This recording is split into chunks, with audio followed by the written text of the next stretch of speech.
Kemudian yang kedua, bagian saya, yaitu menyeberangi Laut Tebrau. Untuk menyeberangi Laut Tebrau, nah, kita langsung dihadapkan pada ayat yang menarik ini. Dari Keluaran bab 14 ayat 4. Aku akan mengeraskan hati Firaun sehingga ia mengejar mereka. Sehingga ia mengejar mereka. Tapi dalam hal ini memang lagi-lagi ada kata-kata mengeraskan hati Firaun.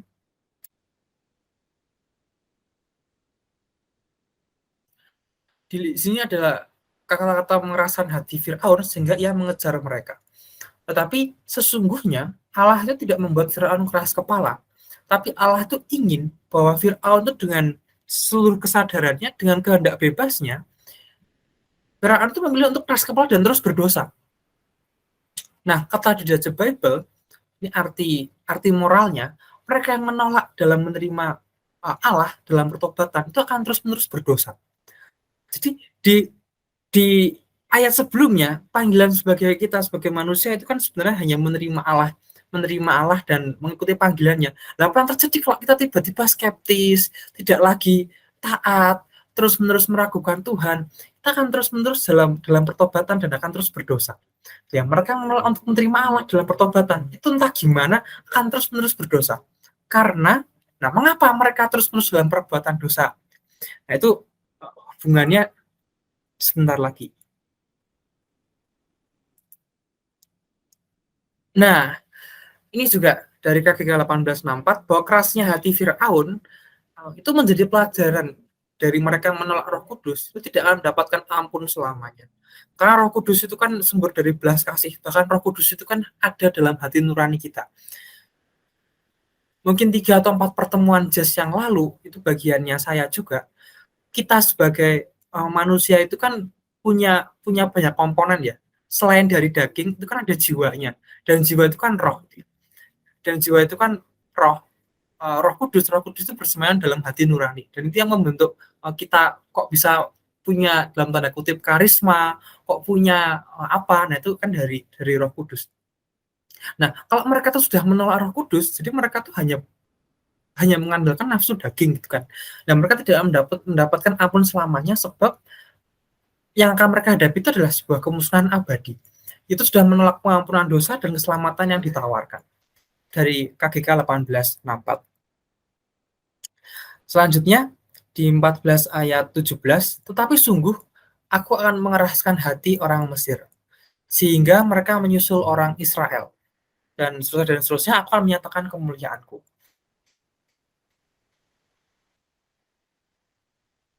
Tentara Firaun ketika ingin mengejar Israel itu kan diawali dari suasana hati yang berubah secara tiba-tiba. Firaun itu kan orang yang pelin-pelan ya, selama 10 tulah itu kan selalu ya silakan pergi nggak boleh, silakan pergi nggak boleh, silakan pergi nggak boleh. Nah barulah di tulah ke-10 tuh kayaknya Firaun tuh sudah ikhlas untuk udah terserahlah kamu pergi aja sana daripada terus mengacau di negeri ini. Tapi kemudian tiba-tiba si Firaun tuh nggak pengen bahasa Israel tuh pergi. Wah, dan tenan bahasa Israel sudah begini mereka mau pergi, apa yang aku dapatkan, mungkin kira-kira begitu yang ada dalam pikiran Firaun, sehingga dengan segera, dengan ambisi juga yang tadi saya tekankan, si Firaun tuh langsung mengejar bangsa Israel, bahkan sudah tahu Tuhan berperang melawan mereka pun terus maju aja, tidak ada mundur-mundurnya sama sekali. Nah, dalam hal ini Tuhan itu tidak mencegah niat jahat Mesir. Tuhan itu membiarkan mereka dibimbing oleh nafsu buta. Nah, ini yang mau saya garis bawahi. Tuhan itu tidak pernah mencegah niat jahat Mesir. Apalagi niat jahat kita sebagai seorang manusia atau salah satu dari kita kemudian bertanya, kenapa sih ada kejahatan di dunia ini? Kenapa sih ada perang bikin susah aja? Tapi Tuhan membiarkan mereka memang dibimbing oleh nafsu buta. Dan orang Mesir itu akan mengira bahwa keajaiban dinding air akan berlanjut pada perlindungan mereka. Nah, terjemahan dari Haidok ini yang bagi saya bisa kita bawa pulang ya. Orang Mesir itu mengira bahwa keajaiban dinding air akan berlanjut pada perlindungan mereka. Lah, santai aja lah. Orang Israel itu budakku kok. Kalau budak aja mendapatkan keberuntungan lah, mungkin aja dinding airnya ketika kita bangsa Mesir itu masuk, masih ada dindingnya. Padahal belum tentu. Dan ternyata memang benar bahwa dinding air itu akan turun ketika bangsa Mesir itu memasuki Laut Teberau. Nah, dari dua poin terakhir yang saya mau sampaikan adalah mungkin kita sering sebagai seorang manusia, sebagai kadang-kadang kok ya mikir kok betapa sial sekali ya hidupku tuh ya, melihat tuh orang tuh kok enak sekali hidupnya ya, kok aku tuh harus berdoa, harus melayani, banyak orang yang saya layani kok ya aneh-aneh, kok tidak lurus-lurus saja sih jalannya gitu kan. Terus kenapa sih ya saya tuh kok dicurangi orang terus-menerus, tidak pernah dapat kemulusan sebagaimana dia itu mendapatkan kemulusan. Tuh kayaknya atasan saya tuh curang terus, tiap hari korupsi terus. Tapi kalau saya yang begitu pertama kali coba deh sekali-kali langsung ketawa, langsung apes misalnya. Nah, itu kan kita berharap adalah sekali aja kalau nggak ketahuan ya nggak apa-apa. Kan berharap keajaiban, terus kita sedang berharap keajaiban itu akan berlanjut pada kita juga. Ya udahlah nggak apa-apa sekali-kali curang sekali-kali ya gitu kan, sehingga makin lama mungkin hati nurani kita tuh akan hilang seperti yang kita sudah pelajari dari Firaun. Nah, maka setidaknya bagi saya sebagai pribadi, saya melihat dua dua poin ini itu menarik sekali. Saya tidak lagi bertanya kenapa dia Tuhan tuh maha agung maha besar, tapi kenapa sih dia tuh menciptakan perang. Kenapa sih dia tuh tidak menghentikan perang kemiskinan? Kenapa sih manusia tuh ada aja yang hidup sengsara? Gitu. Sedangkan ada orang yang beriman tiap hari berdoa siang siang sampai malam berdoa terus kerja sambil berdoa orang et labora. Tapi kenapa nggak kaya-kaya ya? Kenapa dalam hidup itu susah terus kayaknya? Nah, dari dua poin ini yang saya kira tuh jadi pencerahan bahwa Tuhan itu tidak mencegah niat jahat Mesir. Apakah apakah Tuhan itu merestui? Barangkali enggak juga. Tapi Tuhan mengizinkan terjadi. Jadi Tuhan itu mengizinkan niat jahat itu memang terjadi. Entah pada kita, entah pada sesama. Itu kayaknya ada orang terus-menerus berdoa, orang itu saleh. Tapi kenapa ya matinya ketabrak mobil, mengenaskan sekali di tengah jalan. Dan itu nggak ada yang nolong lagi, karena waktu itu nggak ada yang kenal. Jadi misalkan gitu. Sedangkan ada orang yang berdosa kok mati enak-enak aja ya. Banyak orang yang mendoakan, banyak orang yang datang berkabung, berduka cita gitu. Ya begitu ya gimana? Namanya juga hidup ya. Ya gitu. Ujung-ujungnya jawabannya namanya juga kehidupan loh, gimana lagi. Nah, tapi paling tidak dari poin ini tuh saya menjadi terang bahwa Tuhan tuh memang tidak, saya masih punya kepercayaan, iman saya tuh mengatakan bahwa Tuhan itu memang tidak merestui hal ini terjadi. Tuhan itu sama sekali tidak menginginkan hal ini terjadi. Tapi oleh karena dia menciptakan kita berdasarkan kehendak bebas, maka ya ini adalah salah satu konsekuensi yang harus terjadi memang. Apakah ini jelek? Ya enggak juga. Sebab tanpa ego atau tanpa ambisi mungkin kita juga nggak hidup gitu loh. Kalau kita hidup, saya tuh membayangkan gitu ya, seandainya kita hidup di Taman Eden enak sekali semuanya itu di profit, barangkali nanti bukan Adam dan Hawa yang berdosa, tapi setelah keturunan yang kesekian yang akan berdosa. Lah enak sekali nggak ada tantangannya kan gitu. Jadi memang iman saya tuh mengatakan bahwa Tuhan itu yang tidak merestui, tapi tentu mengizinkan ini terjadi dalam dinamika kehidupan, yaitu yang terjadi. Dan kemudian yang terakhir, ini yang sekiranya menjadi penguat bagi kita semua, bahwa jangan pernah berharap pada keajaiban. Kita beriman pada Tuhan itu boleh, tapi jangan sampai kita tuh do nothing gitu loh. Do nothing setelah berharap pada keajaiban itu kan. Semoga Tuhan tanganmu bekerja, mukjizat itu nyata. Ya jangan begitulah, mengenaskan sekali. Gitu. Keajaiban. Demikian juga dalam arti yang lain, jangan sampai kita tuh beranggapan sekali-kali lah saya mencoba. Kalau sekali-kali saya mencoba, semoga tidak ketahuan, itu kan juga kita sedang berharap pada keajaiban. Tapi janganlah kita tuh berharap pada keajaiban. Kalau kita memang orang beriman, ya kita sendiri harus menciptakan keajaiban itu kan, membentuk lingkungan kita yang positif, ya kan, itu arti moral dari hal ini semua. Jadi di ayat ke-17 ini terjemahan dari Haidok yang bagi saya sangat sangat sentral dibandingkan dengan terjemahan yang lain yang saya pilih tentu saja. bahwa Tuhan tidak mencegah niat jahat Mesir. Sekali lagi Tuhan tidak mencegah niat jahat Mesir, tapi Tuhan membiarkan mereka dibimbing oleh nafsu buta. Orang Mesir akan mengira bahwa keajaiban itu akan berlanjut pada perlindungan mereka, padahal itu tidak.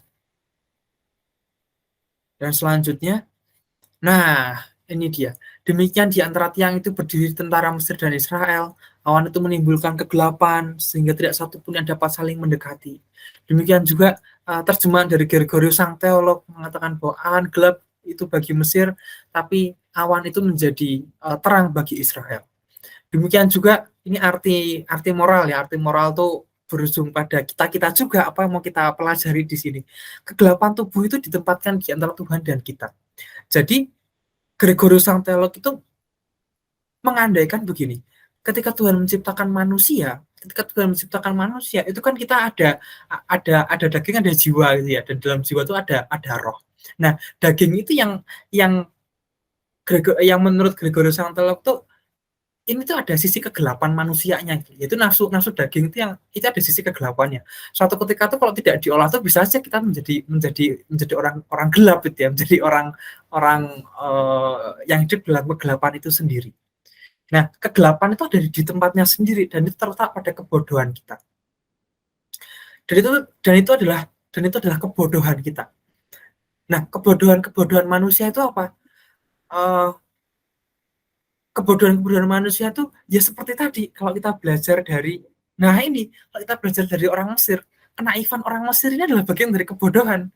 Selain memang yang pertama tentu kalau kita tidak mengenal Tuhan atau kita menolak Tuhan itu adalah kebodohan gitu ya. Kita semua sudah setuju itu bahwa menolak Tuhan itu adalah sebuah kebodohan. Nah, kemudian kebodohan yang kedua yang kita dapatkan di sini adalah orang Mesir itu mengira bahwa keajaiban itu berlanjut pada mereka. Nah, itu adalah kebodohan kita juga barangkali.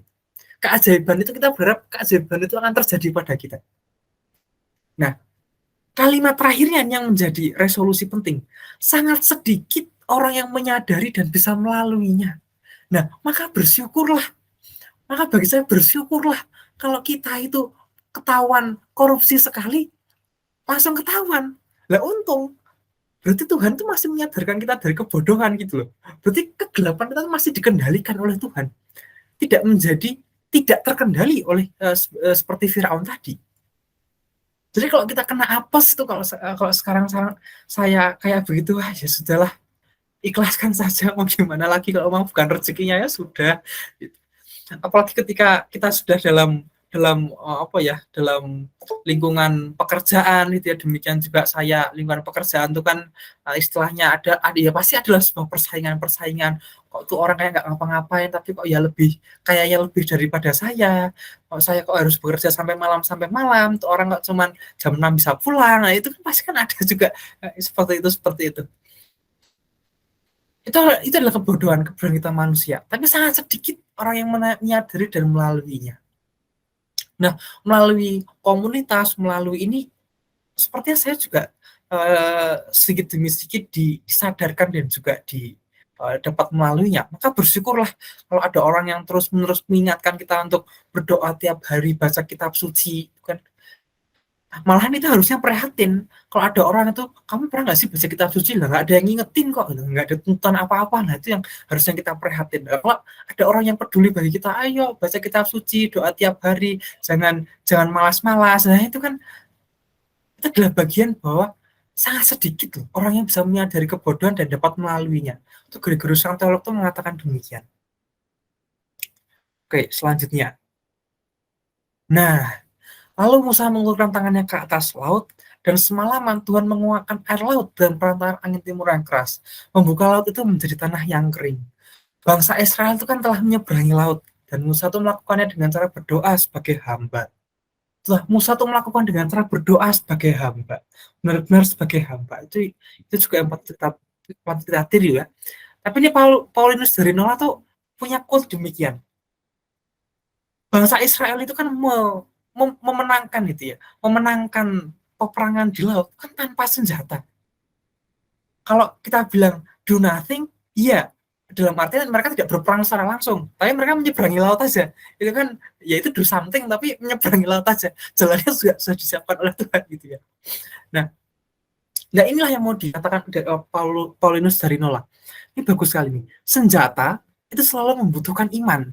Jadi senjata itu selalu membutuhkan biar biar senjata itu efektif, bisa menang perang, menolong kita itu kan perlu iman ya. Kalau kita nggak yakin dengan senjatanya ya kan kita pegang senjata kan gitu.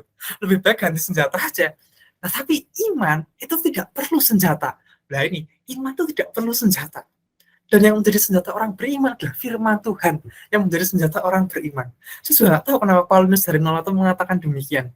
Tapi terjemahan ini bagus juga ya kalau kita bayangkan bahwa bangsa Mesir, bangsa Israel itu memenangkan perang terhadap bangsa Mesir, itu tak seorang pun membunuh Mesir.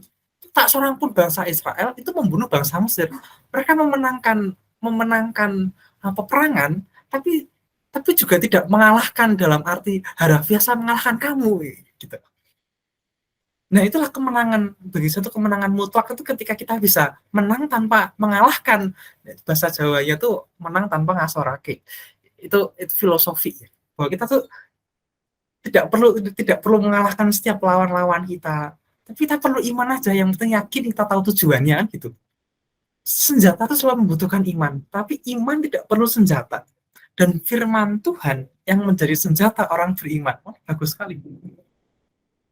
Selanjutnya, dan di ayat ke-28, berbaliklah segala air itu, menutupi kereta dan orang berkuda dan seluruh orang Mesir, dan seluruh pasukan Firaun yang telah menyusul orang Israel itu ke laut.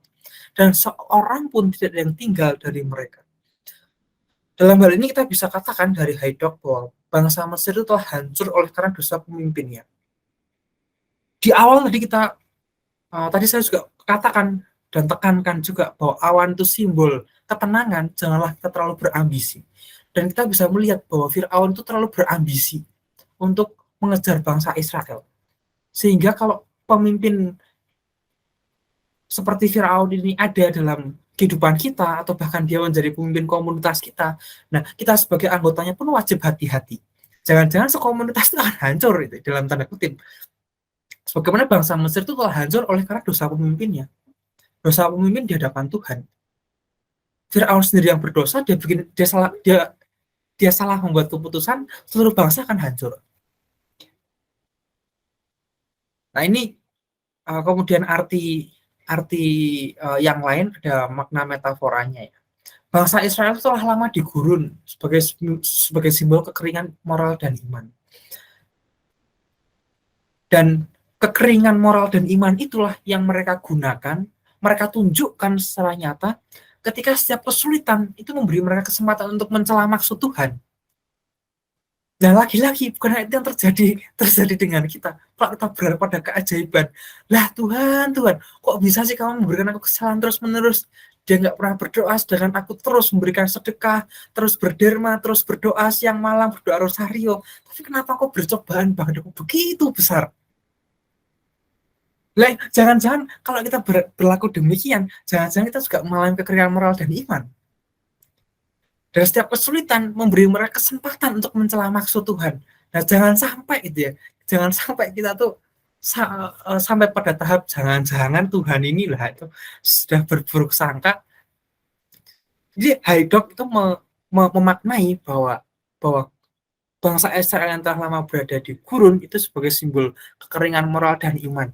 Setiap kesulitan itu memberi mereka kesempatan untuk mencela maksud Tuhan. Dan terakhir,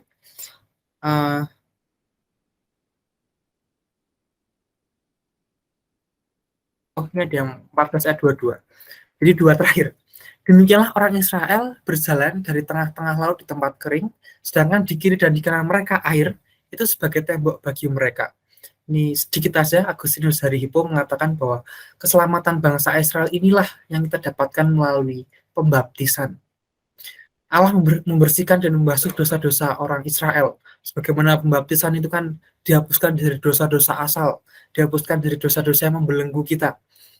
Agustinus dari Hippo itu membayangkan bahwa dengan menghancurkan bangsa Israel melalui air dari Laut Tebra itu sama saja seperti menghapuskan bangsa Israel dari dosa-dosa mereka, dari penyembahan berhala yang mengajarkan mereka menyembah dewa-dewa gitu. Itu adalah makna makna alegoris kalau tadi kita belajar di pendahuluan. Kemudian yang terakhir, ketika dilihat oleh orang Israel betapa besarnya perbuatan Tuhan terhadap orang Mesir, maka takutlah bangsa itu kepada Tuhan dan mereka percaya kepadanya dan kepada Musa. Disinilah yang menjadi akhir dari apa ya, dari sesi saya mungkin. Maka takutlah bangsa itu kepada Tuhan. Bagaimana Tuhan itu mendekati bangsa Israel dengan luar biasa lama dan sabarnya minta ampun. Mulai dari semak belukar, 10 tulah, belum juga percaya, masih bersungut-sungut. Terus bangsa Israel itu diselamatkan, ya kan, dari menggunakan tiang awan, tiang api, laut Tebrau juga dibelah, mereka lewat dengan begitu bebasnya. Dan seketika itu juga bahwa bangsa Israel itu takut kepada Tuhan dan mereka percaya kepada Tuhan dan kepada Musa sebagai orang yang mampu menerima perintah Tuhan, sehingga kata-kata Musa itu dianggap dalam tanda kutip sebagai kata-kata Tuhan. Itu terjemahan juga. Jadi dari yang terakhir, mereka yang terus menolak Allah dalam hidupnya tidak akan pernah menerima pertobatan dan dibinasakan. Dan yang kedua, tadi memang banyak quote-quote yang bagi saya menarik. Jangan kita berharap pada keajaiban, jangan sampai kita tuh firman Tuhan yang menjadi senjata orang beriman. Tapi ini juga tidak kalah menarik, makanya saya paparkan di kesimpulan bahwa kesalahan seorang pemimpin itu akan membuat seluruh bangsa itu hancur. Jadi kalau kita menjadi pemimpin, janganlah kita menjadi pemimpin yang bodoh. Dalam artian bodoh itu seperti apa? Yang kita tamak, berambisi, sebab bisa membuat seluruh bangsa atau dalam hal ini seluruh divisi atau seluruh apapun gitu kan bisa menjadi hancur. Review untuk 3 poin besar pada malam hari ini. Karakter bangsa Israel, mentalitas budak itu masih sangat melekat. Kemudian bangsa Israel belum siap untuk menempuh jalan singkat melalui peperangan. Tuhan yang mengalahkan Mesir, tapi bangsa Israel tidak diam, tapi tetap tenang melewati laut Tebrau. Nah, Allah menuntun umatnya. Ini Allah menuntun umatnya yang kedua. 4 makna interpretasi kitab suci dari arti literal, arti alegoris, arti moral, dan arti anagogis.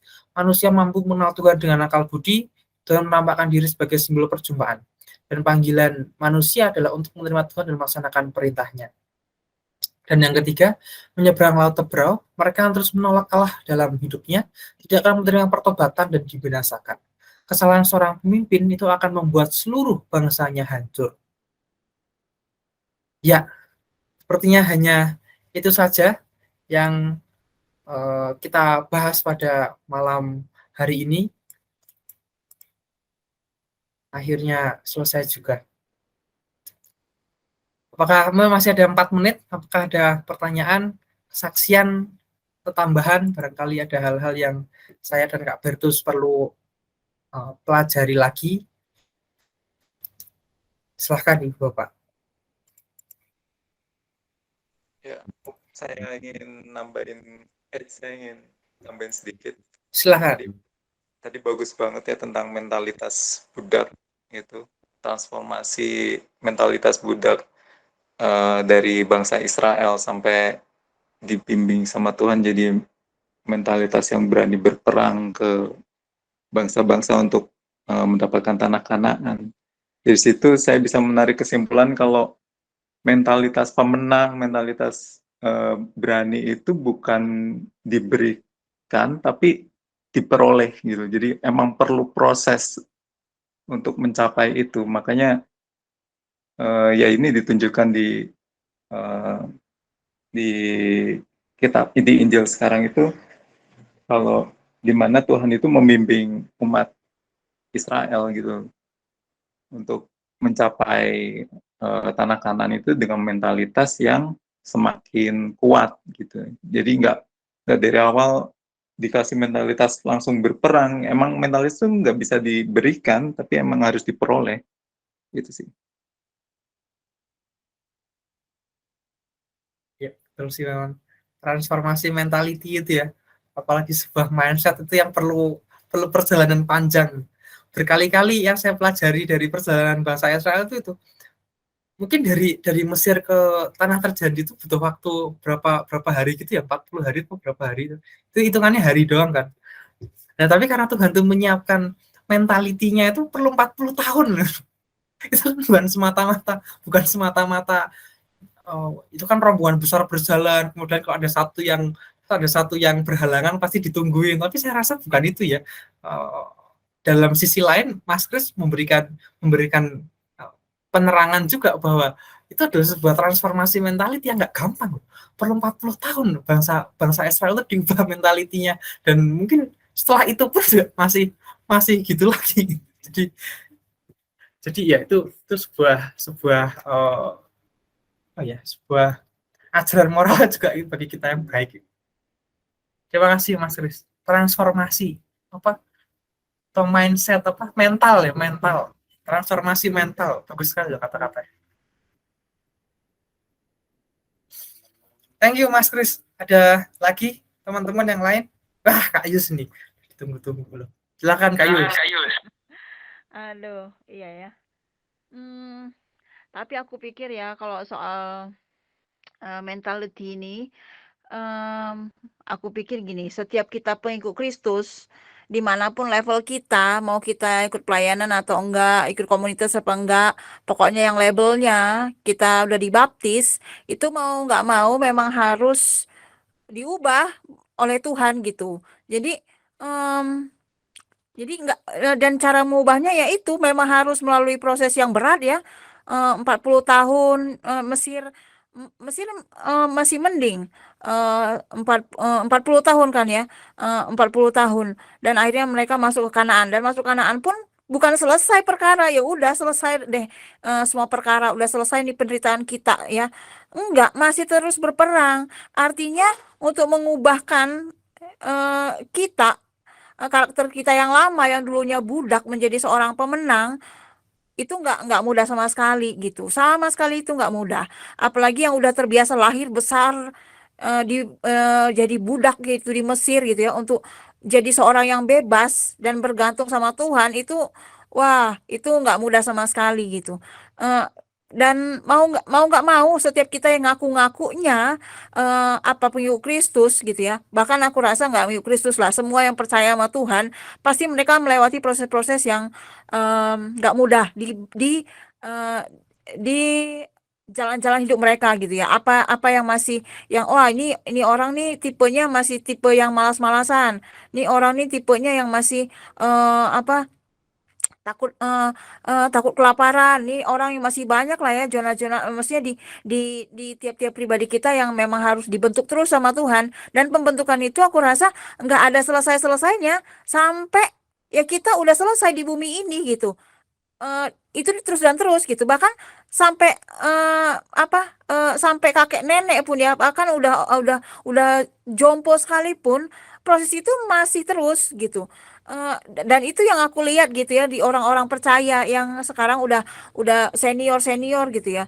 Mereka pun melewati, malah makin tua tuh makin makin rentan ya, maksudnya mungkin fisik udah nggak kuat, tapi mereka tetap berproses gitu, Tuhan terus didik mereka. Dan itulah keindahan kita ngikut Kristus gitu, bukan hanya bicara soal keajaiban lagi, kita bisa melihat Tuhan dari sisi yang lain. Maksudnya gini, kalau dulu kita bilang Tuhan itu baik baik waktu usia kita masih 5 tahun, sama umur 20 tahun, sama umur udah 50 tahun, atau nanti mungkin udah sangat tua sekali gitu ya, itu beda beda apanya, beda dimensinya kebaikan Tuhan gitu. Dan itu yang amazingnya gitu, dan maksudnya banyak keajaiban-keajaiban yang nggak selalu yang keajaiban, wah apa, kita dapat sesuatu berkat gitu ya, nggak seperti itu juga. Bahkan kita bisa bisa tetap percaya sampai akhir, finish strong namanya kalau bahasa-bahasa orang-orang Kristen tuh kan gitu, finish strong sampai akhir tuh ya.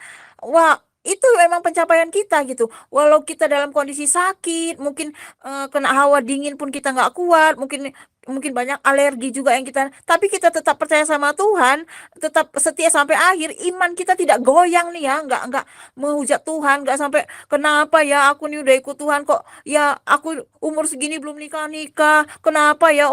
Bisa juga kan itu yang tuh orang-orang muda yang sekarang, oh teman-teman gue udah nikah nih, gue belum, aduh gimana ntar gue dikira perawan tua lagi.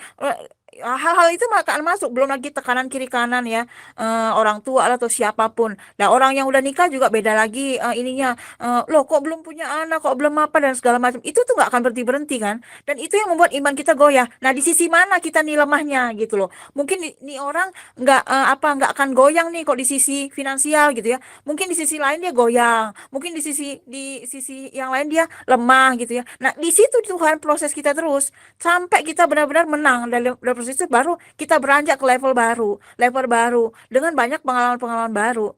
Dan di situ sebenarnya letak keajaiban itu ketika kita mengenal Allah dan kita mengenal diri kita sebenarnya gitu. Kalau sampai sekarang kita belum menang, itu artinya belum menang mengenal diri kita, artinya kita belum sungguh-sungguh mengenal Allah. Masih kita berontak dengan keadaan, masih kita banyak mendumel ya, saya juga termasuk orangnya ya. Gitu, masih yang masa iya Tuhan kasih berkat lo kok kayak gini ya, kok ya itu tuh saya tuh tanyalah suami saya bagaimana kehidupan saya bentar-bentar, ya banyaklah problema-problema yang harus sangat-sangat berubah sekali gitu loh, maksudnya drastis ya. Dulu single bisa free, sekarang ya kan nggak bisa, masih harus mikirin keluarga, harus mikirin banyak hal gitu ya, segala macam gitu. Tapi ya itulah proses hidup gitu. Dan kita punya ya kita nggak bisa bercermin dulunya aku enak tapi kenapa ya sekarang begini. Nah nggak ada itu cerita-cerita gitu, no turning back, pokoknya maju terus karena kita mikir lagi. Nah ini nih, gini, kalau kita mundur itu Firaun ya, kita mundur itu Mesir ya, zona nyaman ya. Di depan itu apa, di depan kita harus berperang. Nah, nggak ada no turning back, nggak ada balik lagi ke Mesir, nggak ada itu cerita. Kalau kita udah ikut Tuhan itu no turning back, nggak ada lagi tuh nostalgia masa-masa lalu kayaknya enak dulu, nggak ada tuh enak yang masa dulu, nggak. Tetap yang enak itu tetap finish strong, tetap ikut Tuhan walaupun berperang. Itu keajaiban ketika kita boleh memenangkan pertandingan-pertandingan hidup kita. Bersama siapa? Bukan sama pacar, suami, bukan. Sama diri kita dan Tuhan. Jadi balik lagi kepada relasi kita dengan Tuhan gitu. Jadi that's amazing sebenarnya. Saya banyak melihat gitu. Saya mikir kayak saya sama suami gitu, sama Albert. Walaupun Albert tuh baik segala macam, tapi saya masih melihat dia lebih baik dari saya gitu ya. Maksudnya banyak hal gitu. Kok ini orang bisa sebaik ini ya? Kok ini orang bisa setekun ini? Banyak hal yang saya belajar dari dia gitu. Yang jeleknya saya, dia bisa nggak jelek di fase itu. Yang jeleknya dia, saya nggak jelek di fase itu. Dan itu buat kita saling belajar gitu. Dan kita berdua ini ya balik lagi, tetap yang di antara kita tuh harus ada, kalau orang bilang tuh ada orang ketiga. Buat saya enggak, kita tuh harus bertiga. Kita berdua dan Tuhan. Jadi yang mendamaikan kita kalau setiap ada perkara, ada kesulitan, ada kesusahan gitu ya. Tetap loh, suara Tuhan itu yang paling berperan banget buat kehidupan saya ya. Dan Albert juga aku pikir iya, seperti itu gitu. Tetap perkataan Tuhan itu yang sangat ampuh, melebihi perkataan-perkataan motivator, teman atau siapa. Firman itu sungguh hidup, dan Roh Kudus itu memang hidup dan mengajari kita semua. Mengajari saya apalagi ya, karena saya kepala batu. Nah, tapi kalau udah katanya Tuhan ngomong itu, aduh meleleh-lelehnya sampai melebihi kayaknya banjir yang ada di Bandung ini gitu ya. Kalau udah Tuhan bekerja, Roh Kudus bekerja, wah jangankan Teberau itu terbelah ya, kita pun sama, hati kita pun terbelah dengan melihat kebaikan dan kemurahan Tuhan. Gitu sih menurut saya. Aduh, saya yang kepanjangan kayaknya ya. Maafkan.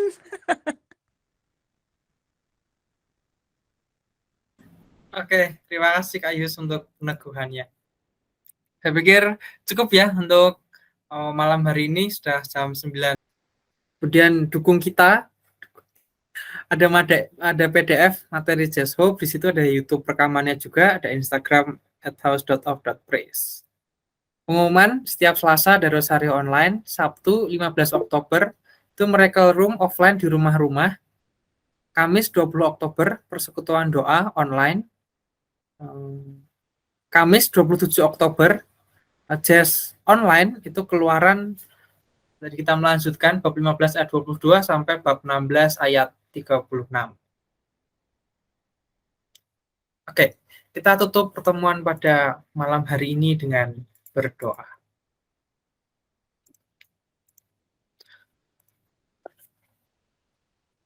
Dalam nama Bapa dan Putra dan Roh Kudus. Amin. Tuhan Yesus, aku datang ke hadirat-Mu dengan apa adanya. Aku menyesal atas dosa-dosaku, aku bertobat atas dosa-dosaku, ampunilah aku. Dalam nama-Mu, aku mengampuni orang-orang yang telah bersalah kepadaku. Aku menyangkal setan dan roh-roh jahat dengan segala tipu muslihatnya. Aku menyerahkan segenap diriku kepadamu, Yesus, sekarang dan selama-lamanya. Yesus, aku mengundang-Mu ke dalam hidupku, aku menerimamu sebagai Tuhan, Allah dan penebusku. Sembuhkanlah aku, ubahlah aku, kuatkanlah aku dalam jasmani, jiwa, dan rohaniku. Datanglah Tuhan Yesus, bungkuslah aku oleh darah-Mu yang kudus, dan penuhilah aku dengan roh kudus-Mu. Aku mencintai-Mu Tuhan Yesus, aku memuji-Mu Yesus, aku berterima kasih kepadamu Yesus, aku akan mengikuti-Mu setiap hari sepanjang hidupku. Amin. Bunda Maria, Ratu Kedamaian, seluruh malaikat-malaikat dan orang-orang kudus, tolonglah aku. Amin. Kemuliaan kepada Bapa dan Putra dan Roh Kudus, sudah sepanjang segala abad. Amin. Santo Gabriel, doakanlah kami. Santo Mikael, lindungilah kami. Santo Rafael, tolonglah kami. Amin. Dalam nama Bapa dan Putra dan Roh Kudus.